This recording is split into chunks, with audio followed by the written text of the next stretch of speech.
नमस्कार विद्यार्थियों। पिछले वीडियो में आपने पढ़ा संसाधन एवं विकास कि वे संसाधन क्या है, संसाधन को कितने भागों में बांटा गया है।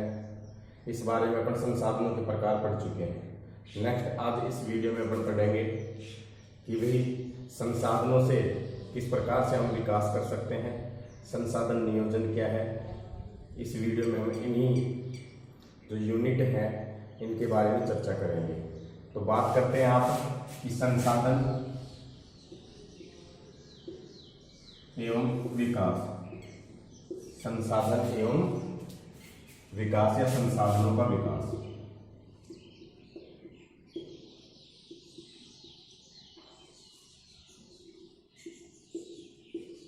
कि हम जानते हैं कि जो संसाधन होते हैं वो प्रकृति की अनुपम देन है, उपहार है, और कुछ संसाधन इस प्रकृति के अंदर क्या है, सीमित हैं। और ये हमारे विकास के लिए सबसे ज्यादा महत्वपूर्ण है कि हम संसाधनों का जो प्रयोग है वो किस प्रकार से करते हैं। तो इसके लिए नियोजन की क्या है, हमारे को आवश्यकता है। इस यूनिट में हम चर्चा करेंगे भी संसाधनों का विकास क्या है, संसाधनों से होने वाले जो संसाधनों के अत्यधिक दोहन से होने वाले दुष्परिणाम कौन कौन से हैं। इसके बाद में हम संसाधन नियोजन की बात करेंगे और फिर उसके बाद में हम मृदा संसाधन जो हमारी यूनिट है उसके बारे में अपन चर्चा करेंगे। तो सबसे पहले अपन बात करते हैं कि संसाधनों का विकास क्या है। तो जैसा कि हम जानते हैं कि जो संसाधन होते हैं वो जीवन यापन करने के लिए अति आवश्यक है। इस संसाधन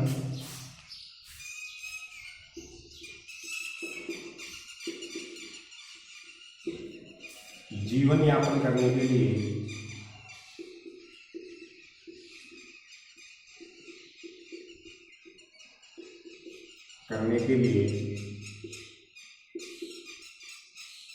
अति आवश्यक है।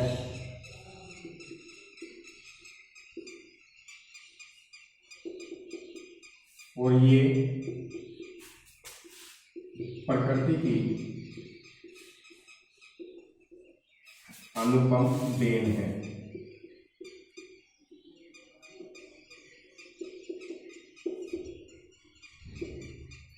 ये प्रकृति की अनुपम देन है। जैसा कि हम जानते हैं कि संसाधन जो विकास है, तो आज इस प्रकृति के अंदर अपन आदिकाल से लेकर के और आधुनिक काल तक जितना भी डेवलपमेंट हुआ है, जितना भी विकास हुआ है, इन सब में संसाधन और मानव प्रौद्योगिकी देन है। आज सुई से लेकर के हवाई जहाज तक का जो आविष्कार हुआ है उसमें संसाधन ही महत्वपूर्ण है।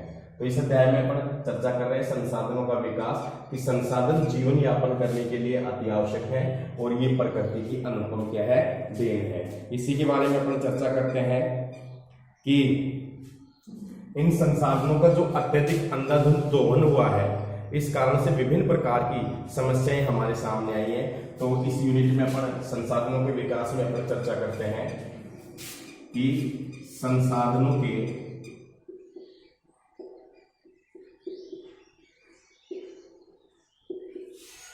अंधाधुंध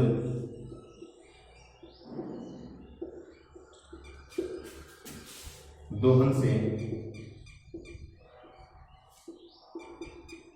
होने वाली समस्याएं।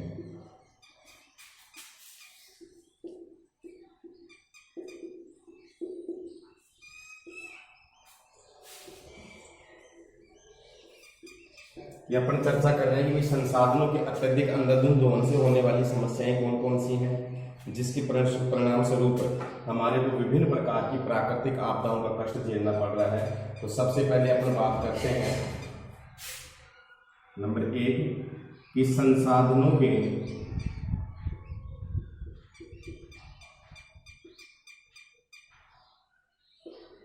का अत्यधिक दोहन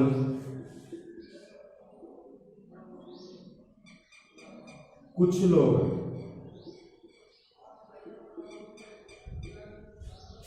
लालचवश कर रहे हैं,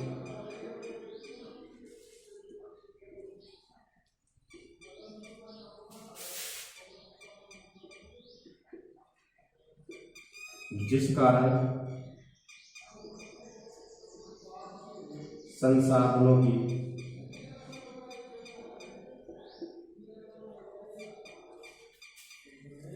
कमी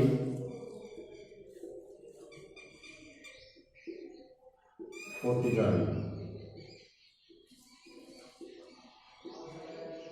कि जैसा कि हम जानते हैं कि भाई संसाधन जीवन यापन करने के लिए अति आवश्यक है और ये प्रकृति की अनुपम क्या है, देन है। तो इन संसाधनों का जो प्रयोग है वो प्रत्येक मानव के लिए आवश्यक है, लेकिन हमारे समाज के अंदर, हमारे राष्ट्र के अंदर संसाधनों का अत्यधिक दोहन कुछ लोग अपने स्वार्थ की पूर्ति के लिए, अपने लालचवश कर रहे हैं, जिस कारण संसाधनों की क्या होती जा रही है, कमी होती जा रही है। और इस कमी के कारण कुछ संसाधन, जो सीमित संसाधन है, वो लुप्त होने की कगार पर है, जिससे भविष्य में जो हमारी आने वाली जो पीढ़ियां हैं उनके लिए हम इनको संरक्षित नहीं रख सकते। नेक्स्ट अपन बात करते हैं कि संसाधन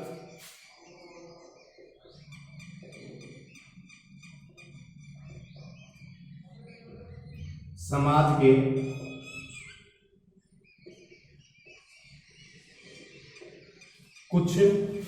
संसाधन समाज के कुछ लोगों के हाथ में आ गए हैं।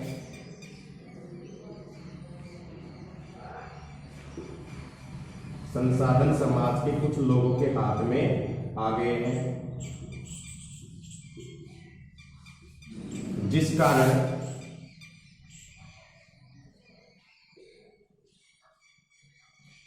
समाज में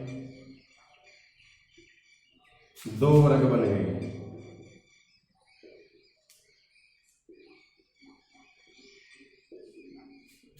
अमीर वर्ग व गरीब वर्ग। कि हम जानते हैं कि जो संसाधन है समाज के कुछ लोगों के हाथ में है, जिस कारण समाज में दो वर्ग बन गए हैं, अमीर वर्ग और गरीब वर्ग। और या हम कह सकते हैं कि संसाधन संपन्न वर्ग और संसाधनहीन वर्ग। अब देखिए, इससे समाज के अंदर जो वर्ग संघर्ष है उसकी स्थितियां उत्पन्न हो गई हैं। जैसा कि हम जानते हैं कि दुनिया के 80% लोगों के पास में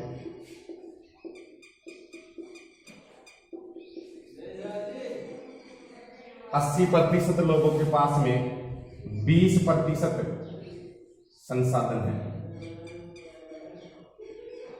जैसा कि हम जानते हैं कि दुनिया के 80% लोगों के पास में 20% संसाधन है और 20% लोगों के पास में 20% लोगों के पास 80% संसाधन है।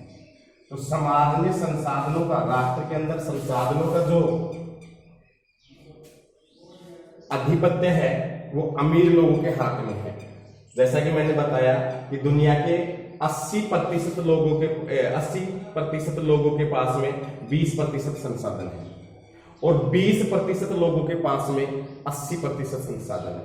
यानी जो संख्या के हिसाब से कम है उनके पास में संसाधन ज्यादा है और जो संख्या के हिसाब से ज्यादा है उनके पास में संसाधन क्या है, कम है। इस कारण समाज, हमारा जो समाज है वो दो वर्गों में बट गया है, अमीर वर्ग और गरीब वर्ग। और अमीर और गरीब के मध्य जो ये संसाधनों का अविवेकपूर्ण जो बंटवारा है, यही वर्ग संघर्ष का कारण है, जैसा कि आप कार्ल मार्क्स की विचारधाराओं में पढ़ सकते हो। नेक्स्ट अपन बात करते हैं कि संसाधनों का विवेकपूर्ण जब बंटवारा नहीं होगा तो इस कारण समाज में अमीर और गरीब, शक्ति संपन्न और शक्तिहीन समाज दो वर्गों में बढ़ जाएगा। इससे विभिन्न प्रकार की जो सामाजिक जो समस्याएं हैं वो हमारे सामने आएंगी। चोरी है, डकैती है, हत्याएं हैं, लूट है, इस प्रकार की कई समस्याएं इसी कारण से हमारे राष्ट्र में, समाज के कारण उत्पन्न होती हैं, आर्थिक कारणों के कारण। नेक्स्ट अपन बात करते हैं तीसरे नंबर पर कि संसाधनों के अंधाधुंध दोहन के कारण विभिन्न प्रकार का पर्यावरणीय संकट पैदा हो गया है। कि संसाधनों के अत्यधिक दोहन के कारण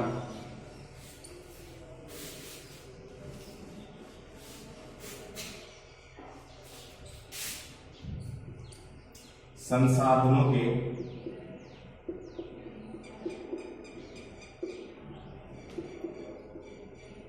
अत्यधिक दोहन के कारण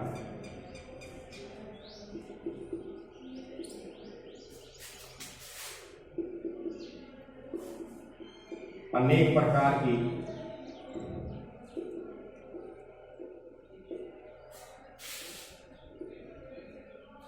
पर्यावरणीय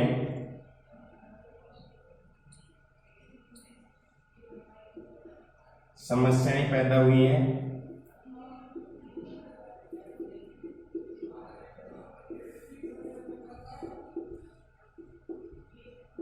जिस कारण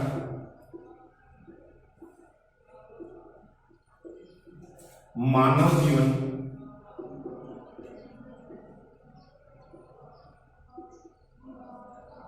पर दुष्परिणाम पड़े हैं।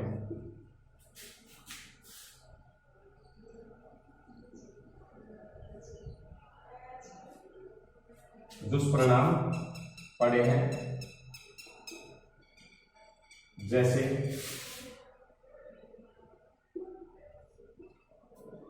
अपन बात करते हैं कि भाई संसाधनों के अत्यधिक अंधाधुंध दोहन के कारण अनेक प्रकार की पर्यावरणीय समस्याएं भी आज की जो सिचुएशन है, परिस्थितियां हैं, उसमें हमारे सामने अनेक प्रकार की समस्याएं पैदा हुई हैं, जिस कारण से आज मानव जीवन है वो खतरे की कगार पर है और इस समस्याओं के कारण मानव जीवन पर दुष्परिणाम पड़ रहे हैं। इन दुष्परिणामों की अगर अपन बात करते हैं, मानव जीवन पर विभिन्न प्रकार के दुष्परिणाम पड़ रहे हैं।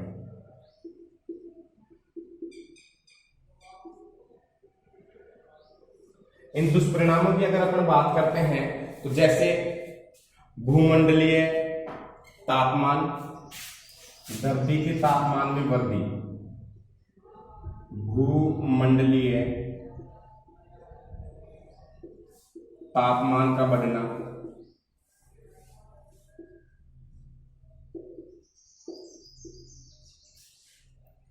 आगे बात करते हैं अपन जिसको अपन ग्लोबल वार्मिंग भी बोलते हैं, ग्लोबल वार्मिंग,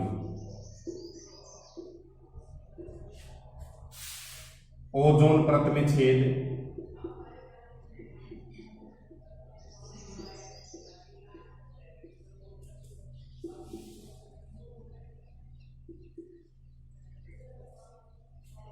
और इसके बाद अगर अपन चर्चा करते हैं तो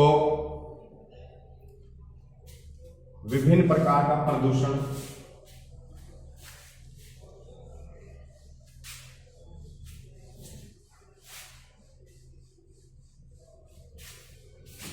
पर्यावरण प्रदूषण,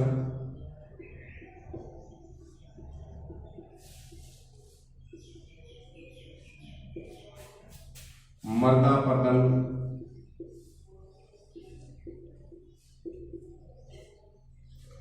ये दुष्परिणाम आज हमारे पर्यावरण में उत्पन्न हुए हैं, जिसको आज का मानव भुगत भी रहा है।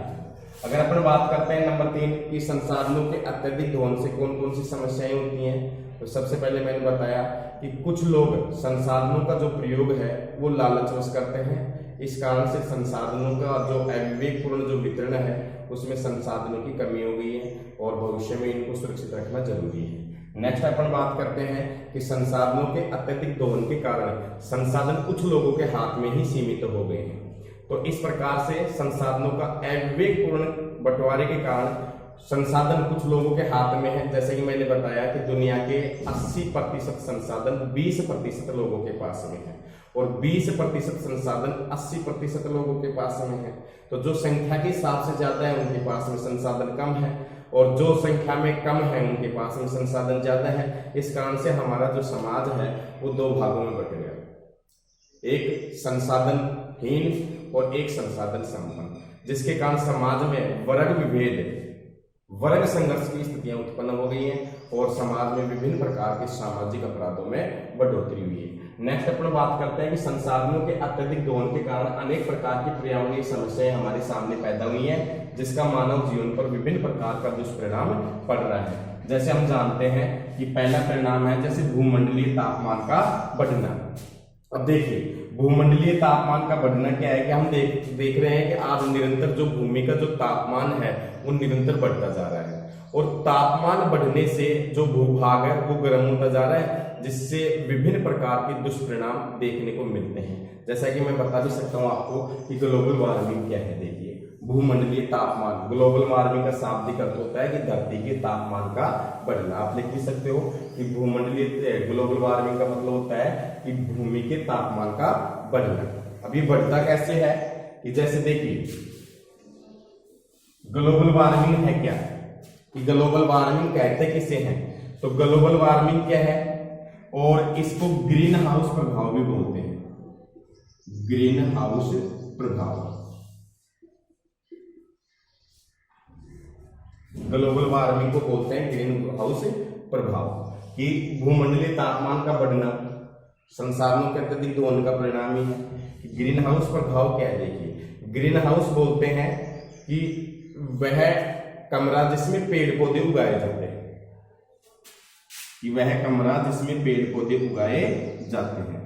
कि ग्रीन हाउस प्रभाव क्यों बोलते हैं ग्लोबल वार्मिंग से, तो आप उदाहरण के द्वारा देख सकते हैं कि ग्रीन हाउस बोलते हैं कि वह कमरा जिसमें पेड़ पौधे उगाए जाते हैं, पेड़ पौधे उगाए जाने वाला कमरा। अब देखिए कि एक ऐसा कमरा होता है जिसमें पेड़ पौधे उगाए जाते हैं, जिसमें अपनी आवश्यकता के अनुसार तापमान में वृद्धि की जा सकती है। कि जैसे देखिए, ये कमरा है और जो इसकी ये दीवारें हैं, इस कमरे की ये दीवारें हैं उष्मारोधी,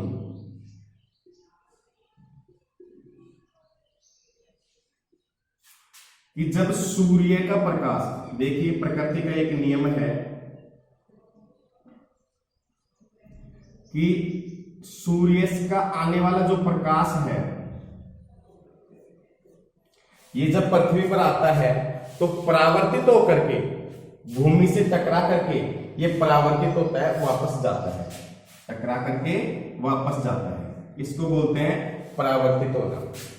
और इसी कारण से दिन के अंदर जो भूमि का जो तापमान है वो बढ़ जाता है और रात के अंदर क्या हो जाता है, घट जाता है। तो ये एक प्रकृति का नियम है। लेकिन ग्रीन हाउस क्या है, देखिए कि सूर्य की किरणें जब इस कमरे में प्रवेश करती हैं, सूर्य का प्रकाश जब इस कमरे में प्रवेश करता है तो प्रवेश तो कर जाता है, लेकिन जो उष्मारोधी जो ये दीवारें होती हैं, ये इस कमरे के जो प्रकाश है इसको परावर्तित नहीं होने देती, इसको रोक लेती हैं। तो ये एक अवरोध का काम करती है, अवरोध।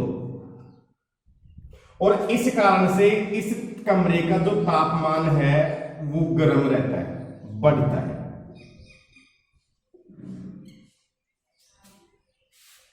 अब देखिए नेक्स्ट उदाहरण कि हम जानते हैं कि ग्लोबल वार्मिंग क्या है, इसको ग्रीन हाउस प्रभाव भी बोलते हैं। कि ग्रीन हाउस किसे कहते हैं, पेड़ पौधे उगाए जाने वाला एक कमरा होता है जिसकी दीवारें उष्मारोधी होती हैं। सूर्य का प्रकाश इसमें प्रवेश करता है लेकिन वापस नहीं जाता परावर्तित होकर के, क्योंकि ये दीवारें इसके प्रकाश को क्या कर लेती हैं, रोक लेती हैं। इस कारण इस कमरे का जो तापमान है वो निरंतर क्या हो जाता है, बढ़ता है, जिसमें अपने मन चाहे किसी भी प्रकार के तापमान के अनुकूल पेड़ पौधे उगा सकते हैं। तो आप जानते होंगे कि आज बेमौसम में भी अनेक प्रकार के फल हैं, साग सब्जियां हैं, वो आपको मिल प्राप्त हो जाती है, वो ग्रीन हाउसों में उगाए जाते हैं। तो देखिए इसी प्रकार से हमारे पर्यावरणीय समस्याओं के कारण, संसाधनों का अत्यधिक दोहन के कारण जो पृथ्वी है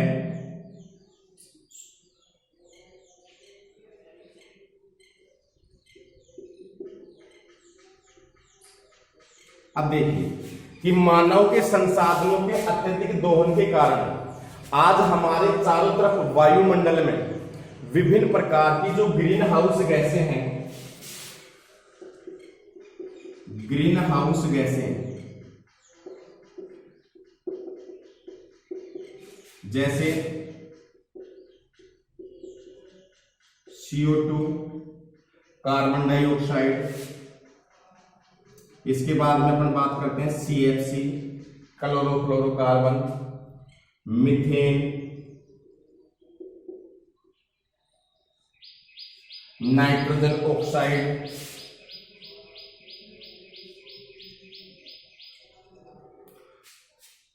तो इस प्रकार से देखिए ये विभिन्न प्रकार की ग्रीन हाउस गैसें हैं।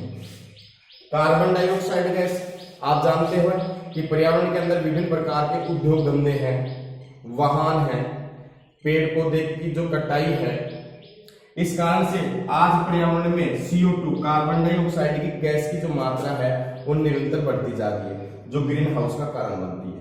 दूसरा है CFC, क्लोरोफ्लोरोकार्बन गैस है, घरों के अंदर रेफ्रिजरेटर होती हैं, जेट विमानों से निकलने वाले जो धुआं होता है, इसके अलावा AC एयर कंडीशनर होते हैं इनसे, और मीथेन और नाइट्रोजन ऑक्साइड, ये एक ऐसी गैसें होती हैं, ये गैस हमारे पर्यावरण के अंदर, वायुमंडल के अंदर आज इन गैसों की जो मात्रा होती है वो निरंतर बढ़ती जा रही है। और वायुमंडल में, पृथ्वी के चारों तरफ वायुमंडल में ये गैसें इस प्रकार से फैल गई हैं कि इनकी एक परत बन गई है। ग्रीन हाउस गैसों की क्या बन गई है? एक परत। अब ये परत उस कमरे की तरह, ग्रीन हाउस के कमरे की तरह उष्मारोधी है और अवरोध का काम करती है। अवरोध का क्या करती है? काम करती है।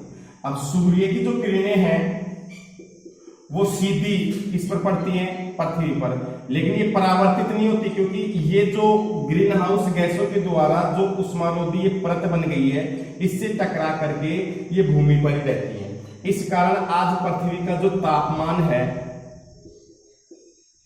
वो बढ़ रहा है। तो इस कारण से भूमंडलीय तापमान का बढ़ना ग्लोबल वार्मिंग है, इसको ग्रीन हाउस प्रभाव भी बोलते हैं। अब देखिए, अब ये जो ग्रीन हाउस प्रभाव है, इस कारण से भूमि का तापमान निरंतर क्या होता जा रहा है? बढ़ता जा रहा है, जिससे विभिन्न प्रकार की बीमारियां हैं वो फैलती जा रही हैं। भविष्य में आने वाले जैसे जो द्वीपीय देश हैं, अंटार्कटिका महाद्वीप है, ग्लेशियर है, ये पिघलना शुरू हो गए हैं, और जब इनका पानी जो पिघल करके समुद्रों में आएंगे तो जो विभिन्न प्रकार के जो द्वीपीय देश हैं वो डूबने की कगार पर आ जाएंगे। इसके बाद में मत्स्य जीवन, जलीय जीव जंतु है, वनस्पति है, ये विलुप्त होती जा रही है तापमान के बढ़ने से, और प्राकृतिक जो संतुलन है ये बिगड़ता जा रहा है।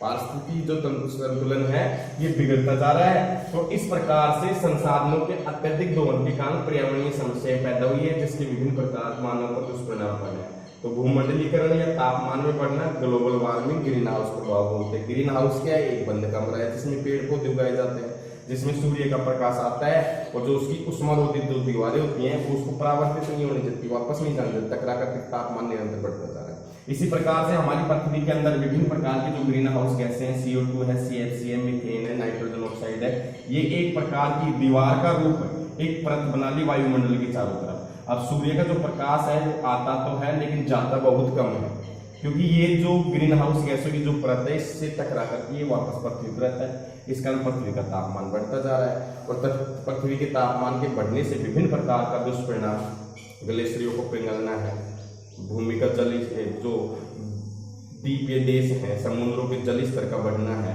विभिन्न प्रकार की बीमारियां हैं, वनस्पति लुप्त होते जा रहे हैं, कुछ जलीय जीव जंतु लुप्त होते जा रहे हैं, सब ग्लोबल वार्मिंग का कारण है। नेक्स्ट अपना इसी में चर्चा कर रहे थे कि दूसरी जो पर्यावरणीय जो समस्या है संसाधनों के दोहन के कारण, वो कौन सी है? तो वो आती है ओजोन परत में छिद्र।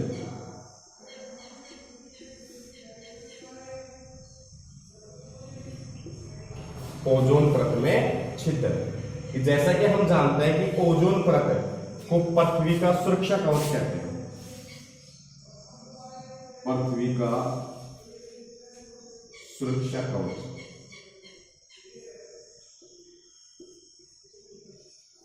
आप लिख भी सकते हो कि ओजोन परत क्या है, ओजोन मंडल क्या है। तो देखिए कि आज ओजोन परत का में जो छिद्र है क्षरण होता जा रहा है, इस कारण से पृथ्वी का जो सुरक्षा कवच है वो टूटता जा रहा है। तो देखिए ओजोन परत क्या है कि जो ओजोन मंडल है, ओजोन परत सूर्य से जो किरणें आती हैं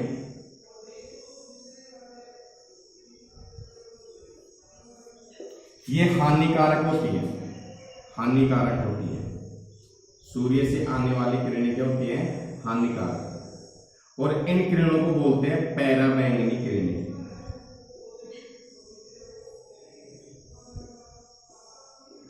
देखिए कि जब सूर्य से आने वाली हानिकारक पैराबैंगनी किरणें ओजोन परत पर पड़ती हैं तो ओजोन परत इन किरणों को अवशोषित करती है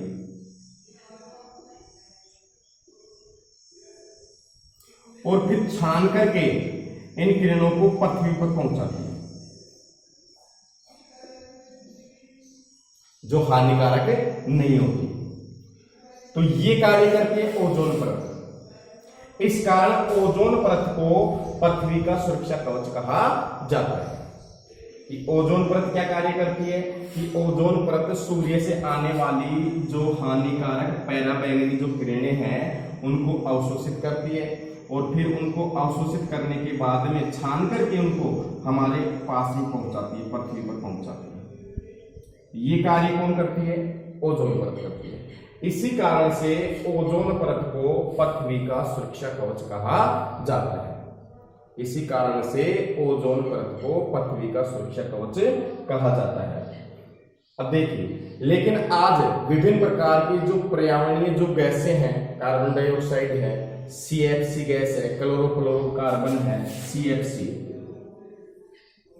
CO2, इन गैसों के वायुमंडल में बढ़ने से जो ओजोन परत है इसमें छिद्र हो गए, इसमें हो गया छिद्र, इसका क्षरण होता जा रहा है। अब जो सूर्य से आने वाली जो हानिकारक किरणें हैं वो सीधे ही इस छिद्र के माध्यम से पृथ्वी पर पहुंच रही हैं, जिससे विभिन्न प्रकार का दुष्परिणाम मानव और जीव जंतुओं पर पड़ रहा है। तो ये समस्याएं भी संसाधनों के अत्यधिक दोहन के कारण पैदा हुई है। इसके बाद में तीसरे नंबर पर मैंने बताया आपको विभिन्न प्रकार के पर्यावरण जो प्रदूषण है, जिसमें जल प्रदूषण है, वायु प्रदूषण है, ध्वनि प्रदूषण है, मृदा प्रदूषण है। ये सारी समस्याएं संसाधनों के अत्यधिक दोहन के कारण हमारे सामने उत्पन्न हुई है। अब बात करते हैं अपन, इसी में से केवल क्वेश्चन पूछ लेते हैं कि सूर्य से आने वाली हानिकारक किरणों को क्या कहा जाता है? पैराबैंगनी किरणें। पृथ्वी का सुरक्षा कवच किसे कहा जाता है? ओजोन परत को। ओजोन परत को पृथ्वी का सुरक्षा कवच क्यों कहा जाता है? कि ओजोन परत सूर्य से आने वाली हानिकारक पैराबैंगनी किरणों से हमारी क्या करती है? रक्षा करती है। तो इसके बाद में अगर अपन बात करते हैं कि संसाधन और विकास की ही अपन बात कर रहे हैं, तो चौथे नंबर पर आता है आपका कि संसाधन विकास की अगर बात करते हैं तो मानव जीवन की गुणवत्ता और विश्व शांति को बनाए रखने के लिए संसाधनों का समाज में न्याय संगत बंटवारा आवश्यक है। कि मानव जीवन की गुणवत्ता, मानव जीवन की गुणवत्ता व विश्व शांति को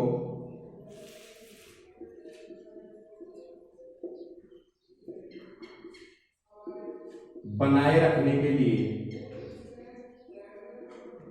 विश्व शांति को बनाए रखने के लिए संसाधनों का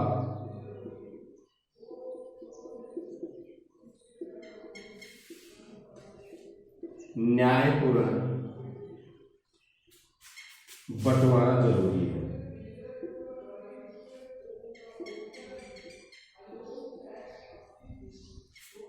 कि संसाधन विकास की अगर हम बात करते हैं तो इन विभिन्न प्रकार की पर्यावरणीय समस्याएं विश्व शांति के लिए, मानव जीवन की गुणवत्ता को बनाए रखने के लिए संसाधनों का जो बंटवारा है, वितरण है, वो न्यायपूर्ण होना क्या है? आवश्यक है। तभी हम एक सुरक्षित जीवन को महसूस कर सकते हैं। और अगर इसी प्रकार से संसाधनों का दोहन जारी रहा तो हमारी पृथ्वी का भविष्य खतरे में पड़ सकता है। इसलिए इसी प्रकार से संसाधनों का दोहन होता रहा,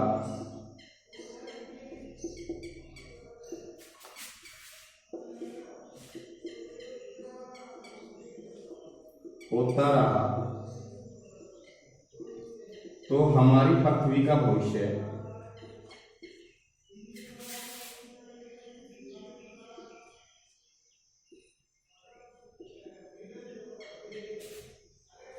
खतरे में है।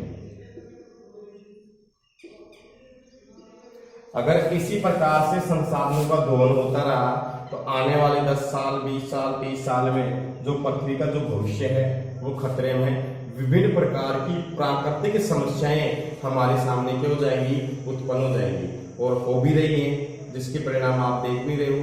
तो इन प्रकार की समस्याओं के समाधान के लिए जरूरी है कि संसाधनों का जो प्रयोग है, पर्यावरण है, उसको सुरक्षित और साफ सुथरा बनाना हमारी प्रत्येक व्यक्ति की क्या है, जिम्मेदारी है। तो इसी प्रकार से संसाधनों का उपयोग करना क्या है, जरूरी है। और इन संसाधनों के दोहन वर्तमान विभिन्न प्रकार की जो समस्याएं हैं उनका हल निकालने के लिए राष्ट्रीय और अंतरराष्ट्रीय स्तर पर विशेष प्रकार के प्रावधान सम्मेलनों का आयोजन किया गया है। आज वैश्विक समस्या है, पर्यावरण क्या है कि वैश्विक समस्या है, अंतरराष्ट्रीय समस्या है। इसका हल करने के लिए समय समय पर राष्ट्रीय और अंतरराष्ट्रीय स्तर पर अनेक प्रकार के सम्मेलन हुए हैं। इन्हीं की बात करते हैं अपनी समस्याओं या जलवायु परिवर्तन के लिए। विभिन्न प्रकार की जो जलवायु समस्याएं हैं इनके लिए कई प्रकार के सम्मेलन हुए हैं। इन्हीं में से अपन सबसे पहले अगर अपन बात करते हैं तो संसाधनों का सदुपयोग करने के लिए, पर्यावरण को सुरक्षित रखने के लिए हमारे को क्या करना चाहिए, तो इसके लिए सतत पोषणीय विकास आवश्यक है। तो अब बात करते हैं अपन कि भाई सतत पोषणीय विकास होता क्या है। तो सतत पोषणीय विकास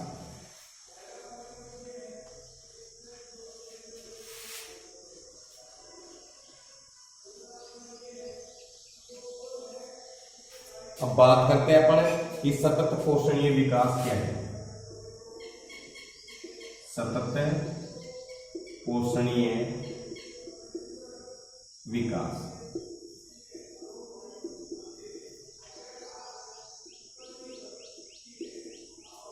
सतत पोषणीय विकास क्या है। तो जैसा कि हम जानते हैं कि विकास मानव के लिए क्या है, आवश्यक है। और विकास के कारण ही आज हम गुफाओं से लेकर के आज महलों तक आए हैं। विभिन्न प्रकार के जो लंबी लंबी ऊंची ऊंची जो गगनचुंबी इमारतें हैं, ये सब मानव विकास का परिणाम है। सुई से लेकर हवाई जहाज तक का निर्माण हुआ है। आज मानव हर क्षेत्र में एक सभ्य और विकसित होता जा रहा है। तो ये सारी चीजें विकास की ही देन है। लेकिन ऐसा विकास भी नहीं होना चाहिए जिससे हमारा जो मानव जीवन है वो खतरे में पड़ जाए। संसाधनों का अत्यधिक दोहन हो रहा है, आने वाले भविष्य में संसाधन खत्म भी हो सकते हैं।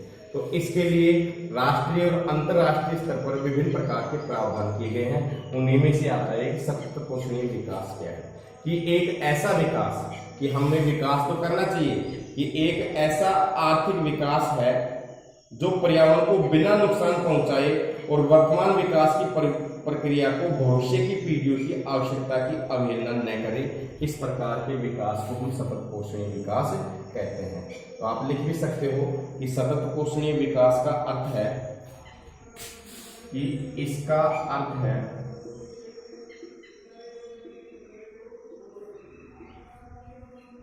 कि हमें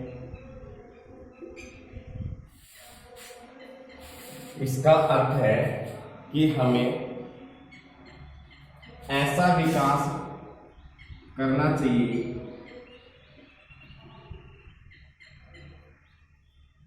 इसका अर्थ है कि हमें ऐसा विकास करना चाहिए जो पर्यावरण को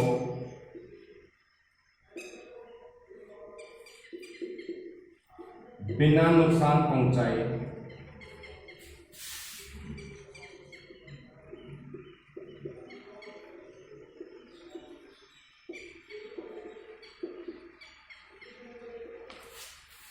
कि इसका अर्थ है कि सतत पोषणीय विकास क्या है, तो इसका अर्थ है कि हमें ऐसा विकास करना चाहिए जो पर्यावरण को बिना नुकसान पहुंचाए बिना और वर्तमान विकास की प्रक्रिया को भविष्य की पीढ़ियों की वर्तमान विकास की प्रक्रिया में वर्तमान विकास की प्रक्रिया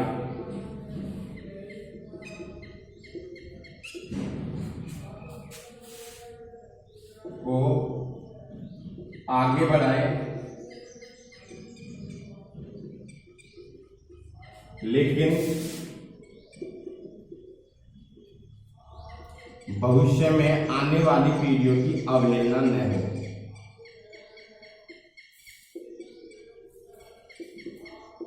आने वाली पीढ़ियों की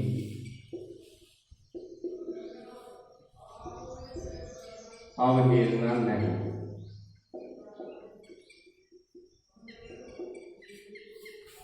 तो इस प्रकार के विकास को सतत पोषणीय विकास कहते हैं। तो सीधी सी भाषा में आप जानते हो कि सतत पोषणीय विकास क्या है, कि ऐसा विकास जो पर्यावरण को बिना नुकसान पहुंचाए किया जाए। ऐसा विकास करना चाहिए जो पर्यावरण को बिना नुकसान पहुंचाए किया जा सके और वर्तमान विकास की प्रक्रिया को आगे बढ़ाए और भविष्य में आने वाली पीढ़ियों की अवहेलना न हो। इसका मतलब है कि आने वाली भविष्य में जो पीढ़ियां हैं उनके लिए भी हम संसाधनों को संरक्षित कर सकें, उनके लिए भी संसाधन बचा करके रख सके। ऐसा न हो कि आने वाली पीढ़ियों के लिए संसाधन समाप्त हो जाए, वो जाने नहीं कि संसाधन क्या है, तो उनका जीवन खतरे में पड़े, वो विकास से दूर हो जाए। तो सतत पोषणीय विकास का अर्थ है कि ऐसा विकास जो पर्यावरण को नुकसान नहीं पहुंचाए, विकास की प्रक्रिया को आगे बढ़ाने के लिए भविष्य में आने वाली पीढ़ियों की अवहेलना न की जाए। इस प्रकार के विकास को सतत पोषणीय विकास कहा जाता है। अब देखिए, सतत पोषणीय विकास के लिए ही एक अंतरराष्ट्रीय स्तर पर एक सम्मेलन हुआ है। उस सम्मेलन की अगर अपन बात करते हैं तो उसको प्रथम पृथ्वी शिखर सम्मेलन भी कहा जाता है, या रियो डी जेनेरियो सम्मेलन 1992 भी कहा जाता है, जो रियो डी जेनेरियो ब्राजील की राजधानी में हुआ था। तो अपन बात करते हैं कि प्रथम पृथ्वी सम्मेलन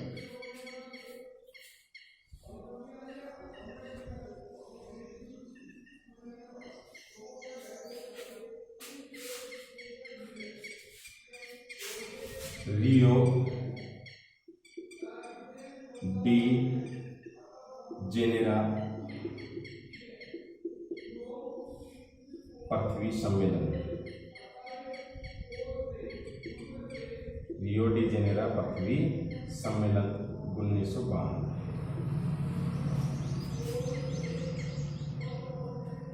अब अपन बात करते हैं कि सतत पोषणीय विकास पर ही अंतरराष्ट्रीय स्तर पर अनेक प्रकार के प्रावधान उठाए गए हैं, जिनमें आ रहा है रियो डी जेनेरो पृथ्वी सम्मेलन 1992। अब ये है क्या, देखिए कि सन 1992 में ब्राजील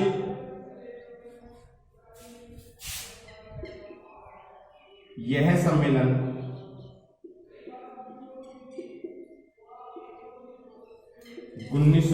में ब्राजील की राजधानी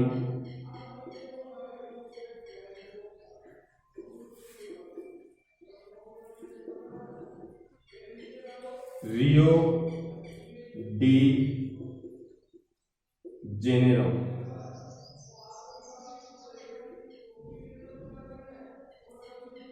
में आयोजित किया गया।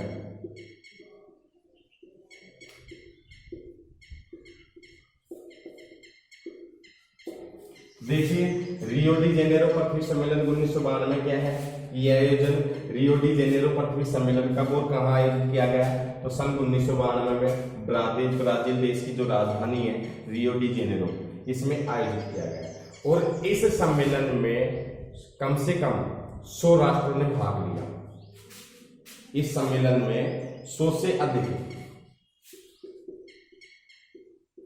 इस सम्मेलन में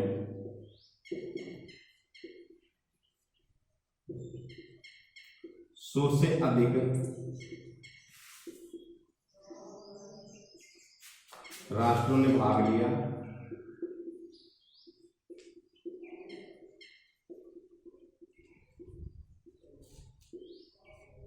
इसे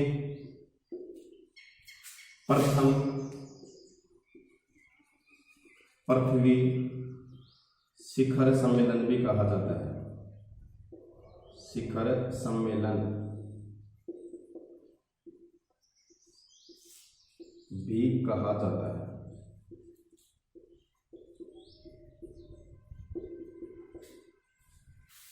कि इस सम्मेलन में 100 से अधिक राष्ट्रों ने भाग लिया और इस सम्मेलन को प्रथम पृथ्वी शिखर सम्मेलन भी कहा जाता है। अपन बात करते हैं कि प्रथम पृथ्वी शिखर सम्मेलन कब और कहां आयोजित किया गया, तो ब्राजील की राजधानी रियो डी जेनेरो में। अगर अपन आगे बात करते हैं तो इस सम्मेलन का जो मुख्य उद्देश्य है, तो कई प्रकार की इसका मुख्य उद्देश्य है। इस सम्मेलन का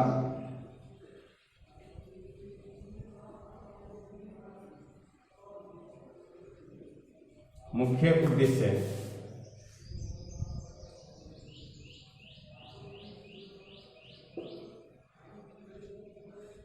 इस सम्मेलन का मुख्य उद्देश्य है सामाजिक आर्थिक विकास की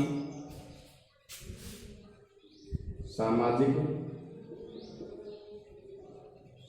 आर्थिक विकास की समस्याओं का हल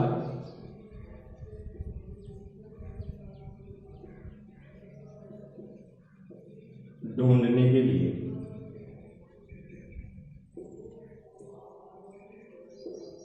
किया गया। कि इस सम्मेलन का जो मुख्य उद्देश्य है वो सामाजिक और आर्थिक विकास की जो समस्याएं हैं उनका हल ढूंढने के लिए इस सम्मेलन का आयोजन किया गया। अगर अपन आगे बात करते हैं कि इस सम्मेलन में एकत्रित नेताओं ने इस सम्मेलन में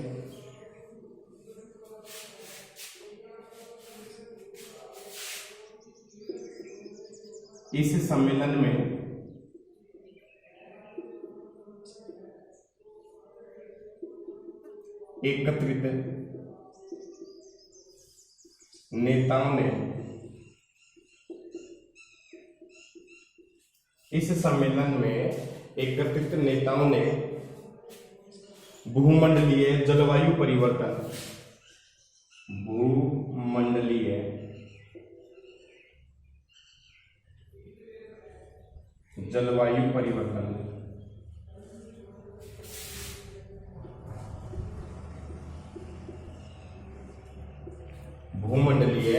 जलवायु परिवर्तन, जैविक विविधता के एक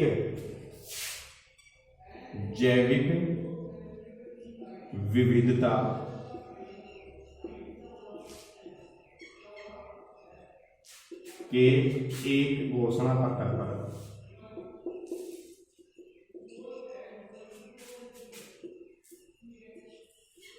हस्ताक्षर किए।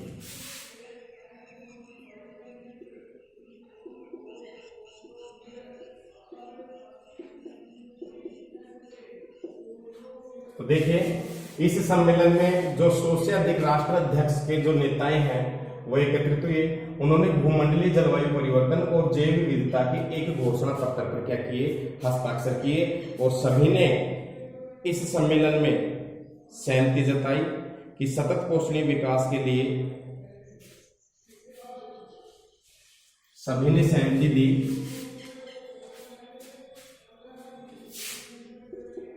सभी ने स्वीकृति दी, सभी ने स्वीकृति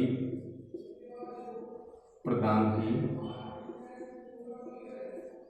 सभी राष्ट्र अध्यक्षों ने इस सम्मेलन में स्वीकृति प्रदान की।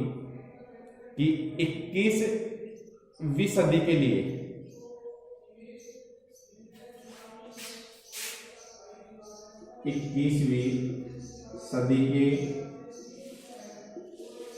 विकास के लिए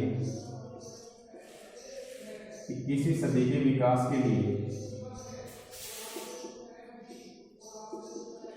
सतत पोषणीय विकास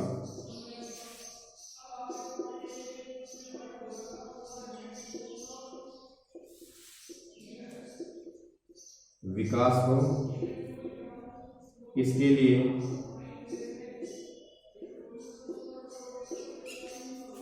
सभी देशों ने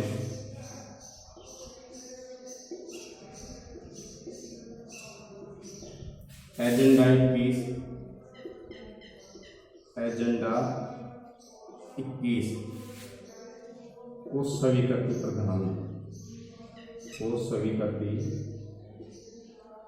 प्रदान की। तो देखिए कि इस सम्मेलन में सभी जो देश थे सभी ने स्वीकृति प्रदान की कि 21वीं सदी के विकास के लिए सतत पोषणीय विकास हो, इसके लिए सभी देशों ने एक प्रारूप तय किया जिसको एजेंडा 21 कहा जाता है। क्योंकि 21वीं सदी के लिए तैयार किया गया था, इस कारण इसको एजेंडा 21 कहा जाता है। तो इसको स्वीकृति प्रदान की। तो अब बात करते हैं अपन कि जलवायु परिवर्तन के लिए वैश्विक चिंतन हुआ। इस वैश्विक चिंतन का जो प्रारूप है वो ब्राजील की राजधानी रियो डी जेनेरो सम्मेलन में हुआ। अब बात आती है कि रियो डी जेनेरो पृथ्वी सम्मेलन 1992 में क्या था। तो सबसे पहले अपन बात करते हैं कि यह सम्मेलन सन 1992 में ब्राजील की राजधानी रियो डी जेनेरो में आयोजित किया गया। इस सम्मेलन में 100 से अधिक राष्ट्रों ने क्या लिया, भाग लिया। इस सम्मेलन में 100 से अधिक राष्ट्रों ने क्या लिया, भाग लिया। और इस सम्मेलन को प्रथम पृथ्वी शिखर सम्मेलन भी कहा जाता है। इस सम्मेलन को प्रथम पृथ्वी शिखर सम्मेलन भी कहा जाता है। इस सम्मेलन में शामिल जो नेता थे उनका जो मुख्य उद्देश्य था वो आर्थिक और सामाजिक विकास की जो समस्याएं थी इनका हल ढूंढने के लिए कि भी किस प्रकार का आर्थिक और सामाजिक विकास हो जिसमें संसाधन का सदुपयोग हो, इसके लिए हल ढूंढने के लिए ये आयोजित किया गया। और इस सम्मेलन में जो शामिल जो नेता थे उन्होंने भूमंडलीय जलवायु परिवर्तन और जैविक विविधता के लिए एक घोषणा पत्र पर क्या किए, हस्ताक्षर किए। और इस सम्मेलन में सभी नेताओं ने 21वीं सदी के लिए स्वीकृति दी कि सतत पोषणीय विकास हो। और सतत पोषणीय विकास का जो प्रारूप है वो किस में रखा गया, एजेंडा 21। तो सभी देशों ने एजेंडा 21 को स्वीकृति प्रदान की। जैसे कि आप जानते हैं एजेंडा 21 क्या है, अब इसके बारे में अपन पढ़ेंगे कि एजेंडा 21 क्या है।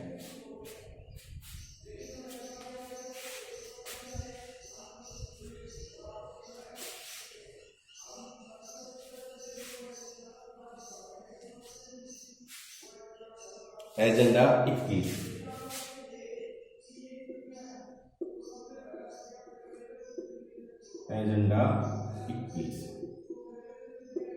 अब बात करते हैं सबसे पहले कि एजेंडा 21 क्या है। कि यह एक घोषणा है जिसे 1992 में ब्राजील के शहर रियो डी जेनेरो में संयुक्त राष्ट्र पर्यावरण विकास सम्मेलन के तत्वाधान में राष्ट्राध्यक्षों द्वारा स्वीकृत किया गया। तो देखिए एजेंडा 21 क्या है। तो सबसे पहले देखिए अभी मैंने बताया कि एजेंडा 21 का जो प्रारूप है स्वीकृति कहाँ प्रदान हुई, प्रथम पृथ्वी शिखर सम्मेलन 1992 में। तो एजेंडा 21 क्या है, तो यह एक घोषणा है, यह एक घोषणा है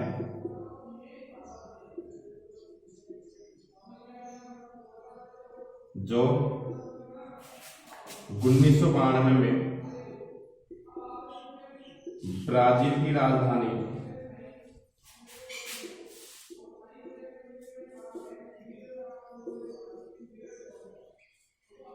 रियो डी जेनेरो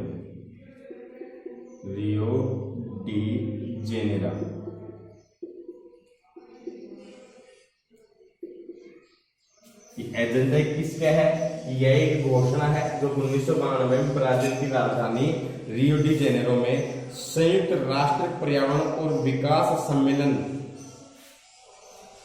संयुक्त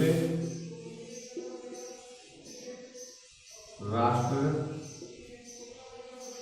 जो संयुक्त राष्ट्र पर्यावरण विकास सम्मेलन, पर्यावरण विकास सम्मेलन,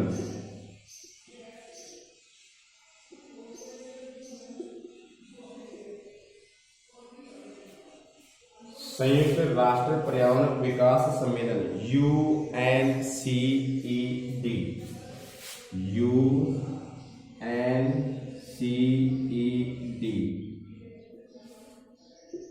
के नेताओं द्वारा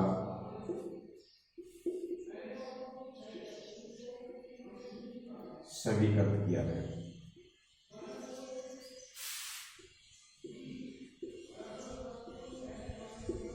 देखिए, सबसे पहले आता है एजेंडा 21 क्या है। तो यह एक घोषणा है जो कब की गई थी कि ब्राजील की राजधानी में जो रियो डी जेनेरो सम्मेलन हुआ था, उसमें एजेंडा 21वीं सदी के लिए एजेंडा 21 का प्रारूप तय हुआ था, जिसमें सतत पोषणीय विकास के लिए सभी राष्ट्रों ने इस एजेंडा 21 को स्वीकृति क्या दी, प्रदान की।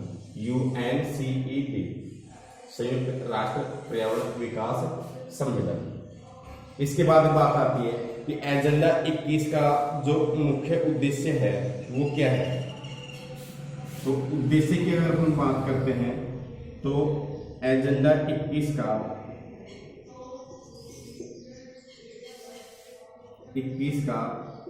मुख्य उद्देश्य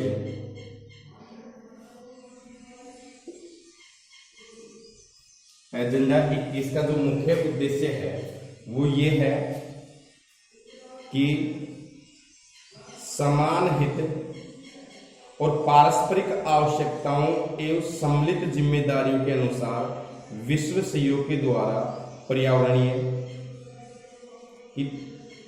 इसका जो मुख्य उद्देश्य है वो है कि समान हितों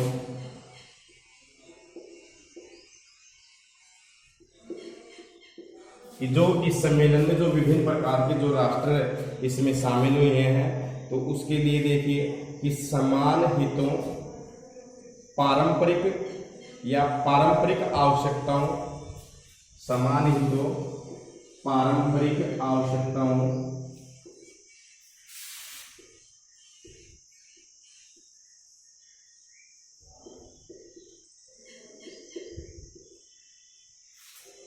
कि समान हितों की सम्मेलन में शामिल सभी राष्ट्रों के समान हितों के लिए पारंपरिक आवश्यकताओं और जिम्मेदारियों के अनुसार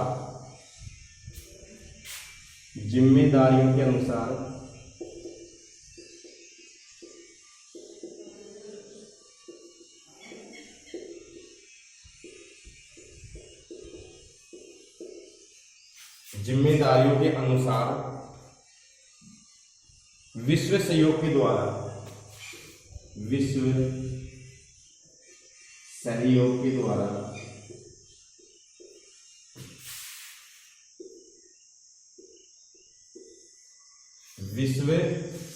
के द्वारा पर्यावरणीय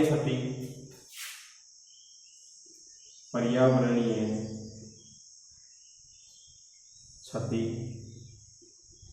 इसके बाद में विभिन्न प्रकार की जो बीमारियां हैं, गरीबी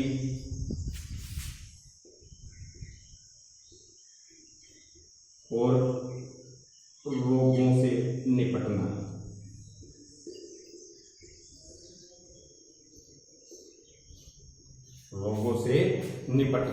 और इसके बाद में अगर हम बात करते हैं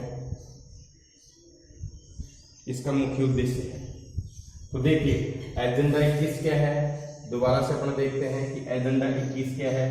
यह एक घोषणा है जो 1992 में ब्राजील की राजधानी रियो डी जेनेरो में जब प्रथम पृथ्वी शिखर सम्मेलन हुआ था, तो वहां 100 से अधिक राष्ट्रों ने इस एजेंडा 21वीं सदी के लिए एजेंडा 21 को स्वीकृत किया। इस एजेंडा 21 का मुख्य उद्देश्य क्या है कि समान हितों और पारंपरिक आवश्यकताओं, जिम्मेदारियों के अनुसार विश्व सहयोग के द्वारा पर्यावरणीय क्षति, गरीबी और रोगों से निपटना अंतर्राष्ट्रीय स्तर पर। इसके लिए सभी राष्ट्रों की जिम्मेदारी होगी, सभी राष्ट्र इसमें अपना क्या करेंगे, सहयोग करेंगे। इसके बाद अगर अपन बात करते हैं तो एक छोटा सा टॉपिक और है जिसमें अपन बात करते हैं संसाधन नियोजन क्या है। तो इस अध्याय में हम संसाधन नियोजन की अगर अपन बात करते हैं तो संसाधन नियोजन क्या है, तो देखिए इसमें पढ़ेंगे अपन कि नियोजन का अर्थ क्या होता है, नियोजन क्यों आवश्यक है, और इसके बाद में अपन चर्चा करेंगे कि संसाधनों का संरक्षण किस प्रकार से कर सकते हैं। इसमें के बारे में अपन जो अगला वीडियो है उसमें पढ़ेंगे। तब तक आप कंटिन्यू रेगुलरिटी जारी रखें पढ़ाई के लिए, और जो नोट्स वगैरह हैं इनको उतारते रहें। और अगर कोई समस्या है तो मैं बार बार कहता हूँ कि कमेंट के द्वारा आप बता सकते हो कि कोई चीज़ समझ में नहीं आई हो या फिर कोई अन्य समस्या हो। धन्यवाद।